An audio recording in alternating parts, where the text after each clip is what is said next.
আসসালামু আলাইকুম, স্বাগত জানাচ্ছি আরটিভির রাতের সংবাদে। আপনাদের সঙ্গে আছি আমি ফাহমিদা সালাম।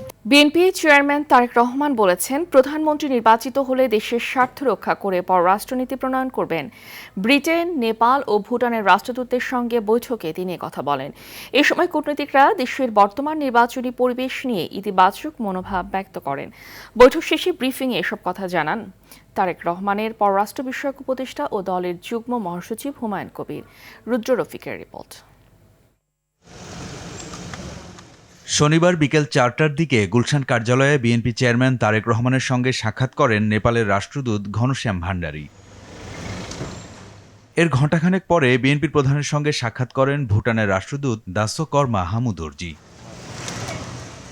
এদিন সন্ধ্যা ৬টার দিকে তারেক রহমানের সঙ্গে সাক্ষাৎ করেন ব্রিটেনের রাষ্ট্রদূত সারাকু। প্রায় ঘণ্টাব্যাপী চলে বৈঠক। তিন দেশের কূটনীতিকের সঙ্গে তারেক রহমানের বৈঠকের সময় সঙ্গে ছিলেন বিএনপি মহাসচিব মির্জা ফখরুল ইসলাম আলমগীর, স্থায়ী কমিটির সদস্য আমির খসরু মাহমুদ চৌধুরী, যুগ্ম মহাসচিব হুমায়ুন কবির সহ নেতারা। পরে গণমাধ্যম কর্মীদের কাছে বৈঠকের আদ্যোপান্ত তুলে ধরেন হুমায়ুন কবির। বাংলাদেশ নিয়ে আগামী ভাবনা, বিএনপি সরকার গঠন করলে উনার ডেভেলপমেন্ট প্রোগ্রাম নিয়ে বিভিন্ন কর্মসূচি নিয়ে কথাবার্তা এক্সচেঞ্জ হয়েছে। বিভিন্ন দেশের সাথে কিভাবে সম্পর্ক উন্নয়ন করবেন তারও তাদের ভিউজ দিছে, তারও মানে বাংলাদেশের সাথে কীভাবে কাজ করতে চায় ওইগুলো নিয়েই আলাপ হয়েছে। তারা মনে করেন নির্বাচন পরিবেশ ভালো। ইউ তো ইতিমধ্যেই জানা, ইউ যে মিশন আসছে, অবজারভার মিশন, তারাও স্যাটিসফাইড। তারেক রহমান প্রধানমন্ত্রী নির্বাচিত হলে তার পররাষ্ট্রনীতি কেমন হবে তাও পরিষ্কার করেন। বাংলাদেশের পররাষ্ট্রনীতি আগামীতে নির্ধারিত হবে, মানে ইনশাআল্লাহ তারেক রহমান সাহেব, বাংলাদেশের মানুষ ওনাকে প্রধানমন্ত্রী ইলেক্ট করলে, বিএনপি গভর্নমেন্ট ফর্ম করলে on the basis of mutual respect and national interest, and it will not ever again, মানে যেটা 15 বছর আগে আমরা দেখছি, betraying the people of Bangladesh. It will never do that. এদিকে রাতে শিল্পকলা একাডেমির মহাপরিচালক কবি রেজাউদ্দিন স্ট্যালিনের নেতৃত্বে কবি সাহিত্যিকদের একটি প্রতিনিধি দল তারেক রহমানের সঙ্গে সৌজন্য সাক্ষাৎ করেন। রুদ্র রফিক, আরটিভি, ঢাকা। এর আগে চিনমৈত্রী সম্মেলন কেন্দ্রে গুম খুনের শিকার ব্যক্তি ও পরিবারগুলোর সঙ্গে মতবিনিময় করেন বিএনপি চেয়ারম্যান তারেক রহমান। বলেন, সামর্থ্য অনুযায়ী অতীতের মতো ভবিষ্যতেও গুম খুন হওয়া ব্যক্তিদের পরিবারের পাশে থাকবে বিএনপি। বিএনপি চেয়ারম্যান বলেন, বিভিন্ন উসিলায় গণতন্ত্র উত্তরণের পথে বাধা সৃষ্টিকারীদের সফল হতে দেয়া যাবে না। আরও জানাচ্ছেন শামীম চৌধুরী। এক যুগের অধিক সময় ধরে বাবার অপেক্ষায় বসে আছি, কিন্তু বাবার মুখটা দেখতে পারিনি এখন পর্যন্ত। এ চোখের পানি বুক ভাঙা কষ্টের। এ কষ্ট সবচেয়ে কাছের মানুষটি হারানোর কষ্ট। পরের দিন সকাল 7টা বাজে আমরা তার লাশ কর্ণফুলী নদীতে পাই।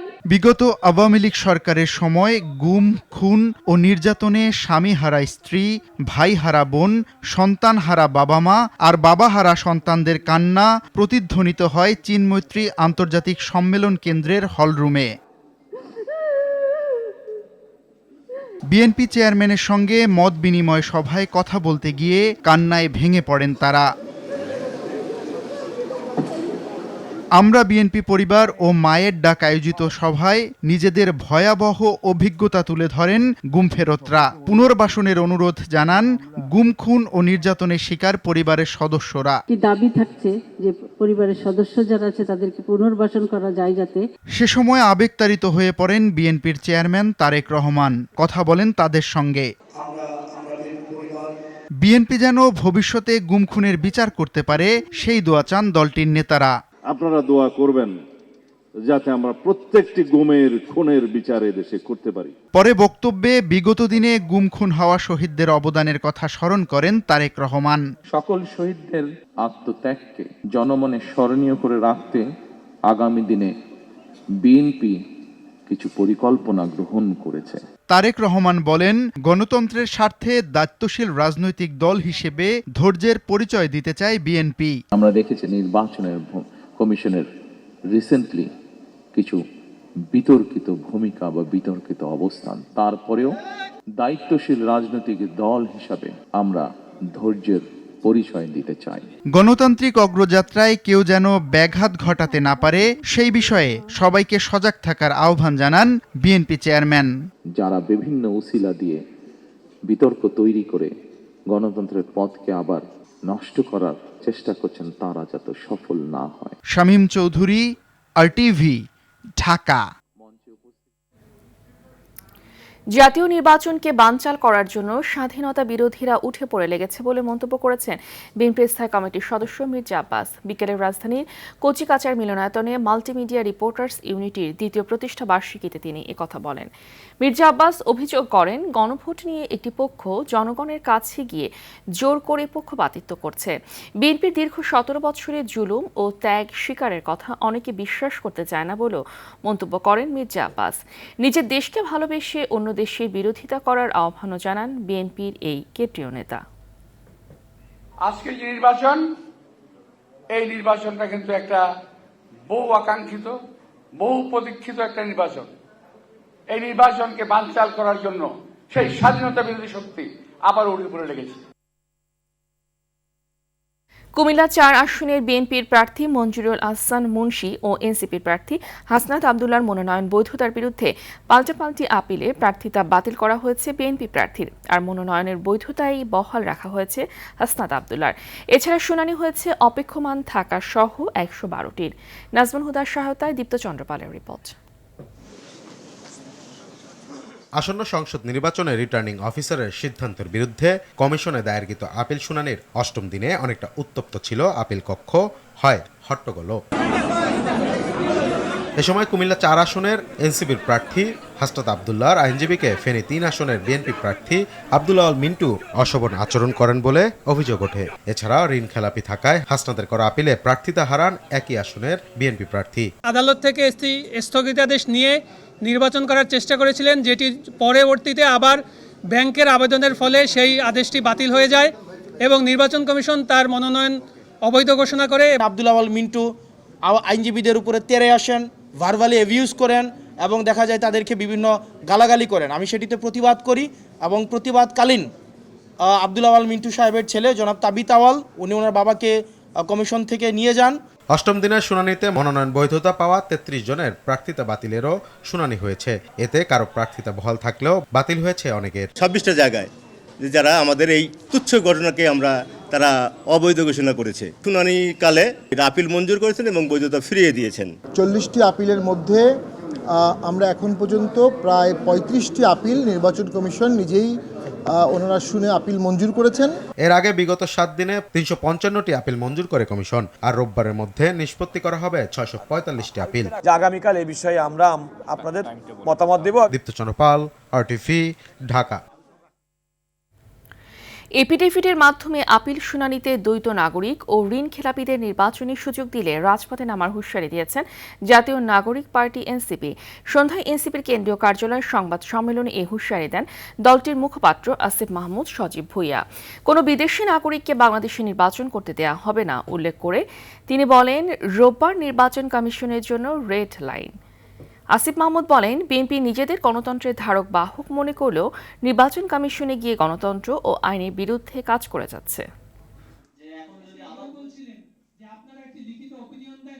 আমরা কোনোভাবে এই নির্বাচন কমিশনকে পূর্ববর্তী 3টি নির্বাচন কমিশনের মতো একটা দায়সারা নির্বাচন এবং একপাক্ষিক নির্বাচন, সেটেল নির্বাচন আয়োজন করার সুযোগ দিব না। পক্ষপাতিত্বের কিংবা কোনো ফাঁক ফোকর দিয়ে ঋণ খেলাপি এবং দ্বৈত নাগরিকদেরকে পার করে দেওয়ার চেষ্টা করে, তাহলে আমরা এই নির্বাচন কমিশনের বিরুদ্ধে অ্যাকশনে যাব। আমরা এই বাংলাদেশের ব্লাডি নাগরিক, কিন্তু আমরা ব্লাডি ফরেনার না। আপনাদের মতো ব্লাডি ফরেনারদের বাংলাদেশের কোনো অধিকার নেই নির্বাচনে অংশগ্রহণ করার এবং জনপ্রতিনিধিত্ব করার। ইসলামী আন্দোলন বাংলাদেশের জন্য দরজা খোলা আছে, নানাভাবেই একসঙ্গে পথ চলা হতে পারে বলে জানিয়েছেন বাংলাদেশ জামাত ইসলামীর সহকারী সেক্রেটারি জেনারেল এহসানুল মাহবুব জুবায়ের। বিকেলে জামাত ইসলামীর কেন্দ্রীয় কার্যালয়ে 10 দলীয় জোটের সাথে বৈঠক শেষে কথা বলেন। তিনি বলেন, নির্বাচনী ইশতেহার চূড়ান্ত করা হয়েছে, 47টি আসন সম্পর্কে 10 দলের লিয়াজো কমিটি চূড়ান্ত সিদ্ধান্ত নেবেন। এ সময় বাংলাদেশ খেলাফত মজলিসের আমির মামুনুল হক বলেছেন, মনোনয়ন প্রত্যাহারের আগে ইসলামী আন্দোলন বাংলাদেশের সঙ্গে আনুষ্ঠানিকভাবে আর বসা হবে না। জোট ভাঙার পিছনে কোনো ষড়যন্ত্র নেই জানিয়ে তিনি বলেন, নিজেদের নানা ব্যর্থতার কারণেই এই দূরত্ব হতে পারে। আমরা সবসময় বলেছি যে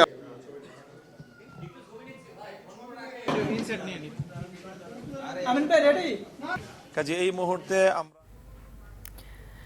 ত্রয়োদশ জাতীয় সংসদ নির্বাচন উপলক্ষে 56 জন দীর্ঘমেয়াদী পর্যবেক্ষক মোতায়েন করেছে ইউরোপীয় ইউনিয়নের নির্বাচনী পর্যবেক্ষণ mission.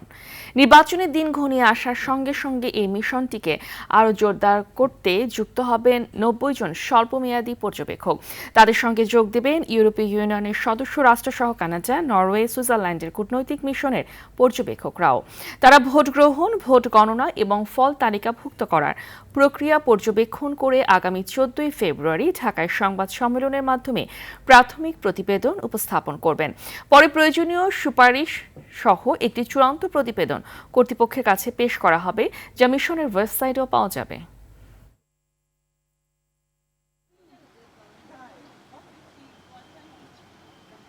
We are deploying our 56 long-term observers to the field. They are going to all 64 administrative districts of Bangladesh. And why we are going nationwide? That's how our European Union election observation methodology works. গণমাধ্যমের উপর আঘাত রুখতে ঐক্যবদ্ধ থাকার তাগিদ সাংবাদিকদের। রাজনৈতিক ও ব্যবসায়িক প্রভাব মুক্ত হয়ে নিশ্চিত করতে হবে গণমাধ্যম কর্মীদের অর্থনৈতিক নিরাপত্তাও। গণমাধ্যম ও সাংবাদিকদের আক্রান্তের দায় সরকারকে নিতে হবে বলেও উল্লেখ করেন আলোচকরা। প্রথমবারের মতো আয়োজিত গণমাধ্যম সম্মেলনে যোগ দিয়ে এমন মন্তব্য করেন সাংবাদিক নেতারা। সাকিবুর রহমানের রিপোর্টে বিস্তারিত। মত প্রকাশের স্বাধীনতা ও গণতান্ত্রিক মূল্যবোধের উপর সংঘটিত হামলার প্রতিবাদ এবং স্বাধীন সাংবাদিকতার উপর ঐক্যবদ্ধ অবস্থান জানান দিতেই প্রথমবারের মতো রাজধানীর কৃষিবিদ ইনস্টিটিউট মিলনায়তনে আয়োজন করা হয় গণমাধ্যম সম্মেলন 2026। সবচেয়ে বড় বাধা, আমাদের ইউনিটির পক্ষে সবচেয়ে বড় বাধা হচ্ছে আমাদের নিজেদের মধ্যে পলিটিক্যাল অ্যাফিলিয়েশন। সম্পাদক পরিষদের সভাপতি ও ইংরেজি দৈনিক নিউ এজ সম্পাদক নুরুল কবির বলেন, জুলাইয়ের চেতনা ধ্বংস করতেই প্রথম আলো ও ডেইলি স্টারে আগুন দেয়া হয়। বর্ষিয়ান সাংবাদিক ও লেখক শফিক রেহমান বলেন, ঐক্য টেকসই করতে হলে সাংবাদিকদের অর্থনৈতিক নিরাপত্তা নিশ্চিত করতে হবে। রাজনীতি সচেতনতা আর রাজনৈতিক দলের দালালি আসলে এক জিনিস নয়। অফকোর্স আমাদের রাজনৈতিক দলগুলোর দলীয় নিয়ন্ত্রণ থেকে এই গণমাধ্যমকে বের করে নিয়ে আসার জন্য তৎপরতা চালাতে হবে। রাজনীতি সচেতনতা অত্যন্ত গুরুত্বপূর্ণ ব্যাপার। এই সাংবাদিকতা পেশার উন্নতির জন্য একটা নিউজ পেপার স্ট্যান্ডার্ডস কমিটি করা উচিত। প্রতিটা সাংবাদিক ভাই বোনদের আমি বলছি যে আপনারা বিকল্প একটা কিছু পেশার ব্যবস্থা করুন। ব্যবসায়িক স্বার্থে সাংবাদিকতা বন্ধের দাবি জানান ডেইলি স্টারের সম্পাদক মাহফুজ আনাম। প্রথম আলোর সম্পাদক মতিউর রহমান বলেন, যে মত আর যে আদর্শেই হোক না কেন সাংবাদিকতার স্বার্থে সবাইকে ঐক্যবদ্ধ থাকতে হবে। আগামী সরকার, নির্বাচিত সরকার আসলে আমাদের সবকিছু আমরা পেয়ে যাব। অতীতে হয়নি, এখনো হবে না, আগামীতে ভাবনাটাও আমাদের জন্য সাবধানের সতর্কতার সঙ্গে আমাদেরকে ভাবতে হবে।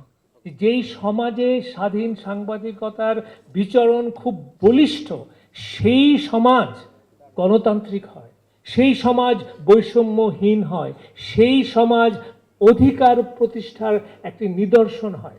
গণমাধ্যম সংস্কার কমিশনের প্রধান আবারও সাংবাদিক সুরক্ষা আইনের সুপারিশ বাস্তবায়নে সরকারকে দায়িত্ব নেয়ার আহ্বান জানান। সুপারিশ জমা দেওয়ার পর থেকে এ পর্যন্ত যতজন সাংবাদিক, গণমাধ্যম কর্মী দেশের বিভিন্ন স্থানে আক্রান্ত হয়েছেন, যে সব গণমাধ্যম প্রতিষ্ঠান আক্রমণের শিকার হয়েছে, এর দায় দায়িত্ব সরকারকে নিতে হবে।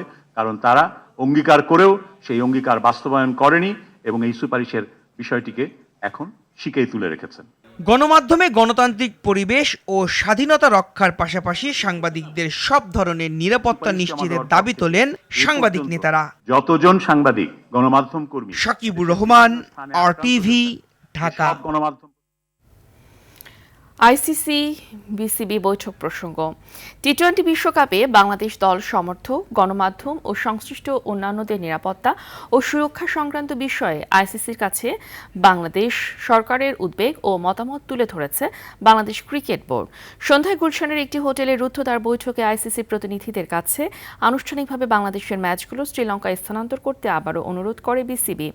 এদিকে বাংলাদেশ দলের গ্রুপ পরিবর্তনের প্রস্তাব করার কথা জানিয়েছে ক্রিকেট ভিত্তিক ওয়েবসাইট ক্রিকবাজ। তারা জানায়, আয়ারল্যান্ডের জায়গায় গ্রুপ সিতে অন্তর্ভুক্ত হতে চায় বাংলাদেশ। বর্তমান সূচি অনুযায়ী গ্রুপ সিতে থাকা আয়ারল্যান্ড তাদের সবগুলো ম্যাচ শ্রীলঙ্কায় খেলবে। অস্ট্রেলিয়ায় উচ্চশিক্ষায় আগ্রহী শিক্ষার্থীদের জন্য বড় পরিসরে আন্তর্জাতিক শিক্ষা আয়োজন Australia higher education road show 2026 সফলভাবে অনুষ্ঠিত হয়েছে। অস্ট্রেলিয়ার এআই পাওয়ার্ড এইডেড প্রতিষ্ঠান স্টাডিনেটের উদ্যোগে আয়োজিত এই রোড শোতে গ্রুপ 8-এর অন্তর্ভুক্ত স্বনামধন্য বিশ্ববিদ্যালয় সহ বেশ কয়েকটি উচ্চশিক্ষা প্রতিষ্ঠানের প্রতিনিধিরা উপস্থিত ছিলেন। হাসান মাহমুদের প্রতিবেদন। সফলভাবে অনুষ্ঠিত হয়েছে অস্ট্রেলিয়ার হায়ার এডুকেশন রোড শো 2026। এতে অস্ট্রেলিয়ার 25টিরও বেশি স্বনামধন্য বিশ্ববিদ্যালয়ের প্রতিনিধিরা সরাসরি অংশগ্রহণ করেন।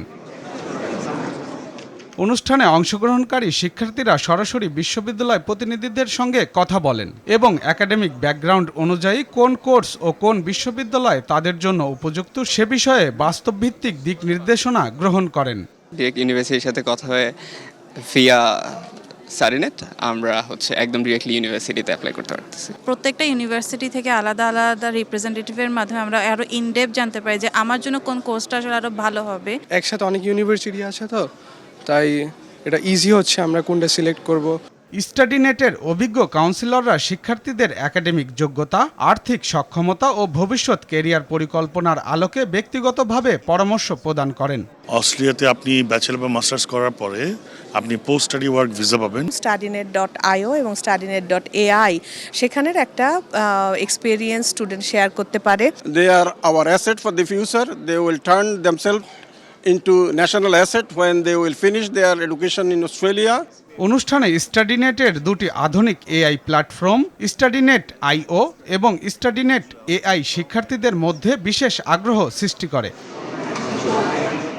হাসান মাহমুদ, RTV, ঢাকা। মানুষের আস্থা অর্জন করে মার্কেন্টাইল ব্যাংক এগিয়ে যাচ্ছে বলে জানিয়েছেন ব্যাংকটির চেয়ারম্যান মোহাম্মদ আনোয়ারুল হক। বলেন, দেশি ও বিদেশি বিরাজমান অস্থিরতার মধ্যেও ব্যাংকটি আশানুরূপ মুনাফা অর্জন করেছে।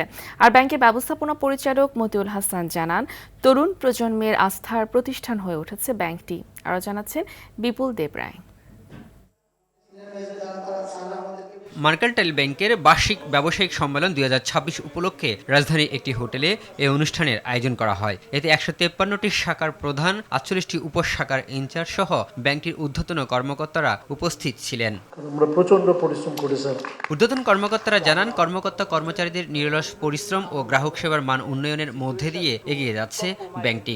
এখানে কিন্তু ব্যাংকের যে ব্যালেন্স শিটের যে সিনারিও, এখানে কম্প্রোমাইজ করার কিছু নাই। বাংলাদেশের ভিতরে এবং মার্কেন্টাইল ব্যাংক এখনও চেনে, ভবিষ্যতে যেন আরো ভালোভাবে চেনে, এই জন্য আমরা সবাই একসাথে কাজ করি। এই ব্যাংকটিকে আমরা প্রথম 1-2 দিনের মধ্যে আমরা দেখতে চাই। ব্যাংকের সার্বিক লক্ষ্য অর্জনের জন্য গুরুত্বপূর্ণ দিক নির্দেশনা দিয়ে ব্যবস্থাপনা পরিচালক মতিউল হাসান জানান, কৃষি ও এসএমই খাতের প্রবৃদ্ধি বাড়িয়ে গ্রাহক সেবার মান আরও বাড়ানো হবে। যে আপনারা আমাদের সাহায্য দিতে পারেন, এমন মূল্য দেন যাতে আপনারা এই ব্যাংকটাকে একটা 10টা ব্যাংক আমি অন্তত দেখে যেতে পারি mercantile bank will be the top 10 bank of Bangladesh. Mercantile ব্যাংকের চেয়ারম্যান মোহাম্মদ আনোয়ারুল হক জানান, নানা উদ্যোগের মধ্যে দিয়ে ব্যাংকটি গ্রাহকদের স্বার্থ রক্ষায় কাজ করছে। আমি শুধু এটুকু আপনাদেরকে আশ্বাস দিতে চাই, আমরা যেইভাবে শুরু করেছি এবং সামনেও যেভাবে আগাতে চাই, আমার ধারণা আগামী 2 থেকে 3 বছরের ভিতরে আমাদের ব্যাংক খুব একটা ভালো পজিশনে আমরা চলে যাব। আগামী দিনে গ্রাহকের সেবার মান আরও বৃদ্ধি করে মানুষের আস্থা নিয়ে মার্কেন্টাইল ব্যাংক এগিয়ে যাবে বলেও আশাবাদ জানান ব্যাংকের ঊর্ধ্বতন কর্মকর্তারা। ওভারকাম অবশ্যই করব। বিপুল Debrai, RTV, Dhaka. Bashundhara public school and college আয়োজিত ছবি আঁকা প্রতিযোগিতা 2025 এর পুরস্কার বিতরণী অনুষ্ঠিত হয়েছে। বিকেলে রাজধানী international convention city Bashundhara Navratri হলে অনুষ্ঠানের আয়োজন করা হয়। গত 12 ডিসেম্বর স্কুল পর্যায়ে দেশের ইতিহাসের সর্ববৃহৎ এই চিত্রাঙ্কন প্রতিযোগিতা অনুষ্ঠিত হয়। 71 মুক্তিযুদ্ধ ও জুলাই গণ অভ্যুত্থান শীর্ষক আয়োজনে অংশ নেয় 5871 জন শিক্ষার্থী। প্রতিযোগিতা শেষে বিশ্ব বর্ণচিত্র শিল্পীদের সমন্বয়ে গঠিত জুরি বোর্ড 143 জন বিজয়ী হিসেবে নির্বাচন করেন। 3টি ক্যাটাগরিতে বিজয়ীদের 30 লাখ টাকা মূল্যের পুরস্কার, ক্রেস্ট ও সনদপত্র দেয়া হয়। গাজার পুনর্গঠন ও অন্তর্বর্তীকালীন শাসন ব্যবস্থা তদারকি করতে বোর্ড অফ পিস বা শান্তি পর্ষদ গঠন করেছেন মার্কিন প্রেসিডেন্ট ডোনাল্ড ট্রাম্প। স্থানীয় সময় শুক্রবার হোয়াইট হাউস জানিয়েছে, ট্রাম্পের নেতৃত্বাধীন এই বোর্ডে থাকছে মার্কিন পররাষ্ট্রমন্ত্রী মার্কো রুবিও, ট্রাম্পের জামাতা জ্যারেড কুশনার এবং সাবেক ব্রিটিশ প্রধানমন্ত্রী টনি ব্লেয়ার।